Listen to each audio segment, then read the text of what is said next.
Bueno, i quina experiència tens en el treball? Doncs... mm, Estàs bé?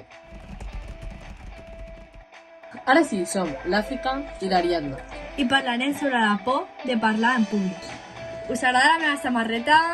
Visca Lewandowski! Ariadna, que hem vingut a parlar sobre la por en públic, no sobre el Barça. Clar, la por de parlar en públic és una experiència bastant comuna i es pot manifestar-se de diverses maneres. Una explicació més detallada per poder parlar sobre aquest tema i és l'ansietat anticipatòria.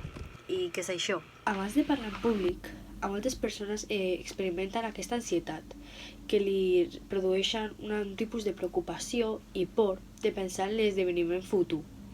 Un dels aspectes més comuns és la por al judici. És el temor del judici dels altres. La por de saber els seus criteris i la seva opinió sobre tu. Uruguai he trepitjat una gran caca, espero que ningú m'hagi vist. Vale, ara explicarem els 6 punts principals per poder fer una presentació o parlar en públic sense por. El primer punt seria la preparació, que seria conèixer bé el tema al qual vols parlar. El segon seria la pràctica, si és amb alguna persona molt millor. I el tercer punt seria connectar amb l'audiència, mirar la gent, somriure, etc. És normal sentir-te nerviós en aquestes ocasions. Fins i tot pots meditar una hora abans. Ja? No. No. Una altra causa comuna és la por al fracàs.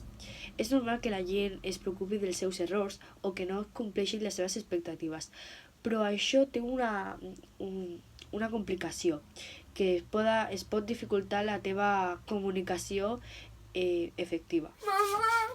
¿Qué te pasa? ¿Qué et passa? Digue'm. Tinc una representació demà Una representació demà, sí. i és que tinc molt por, i si no surt bé, és que tinc molt por parlar en grup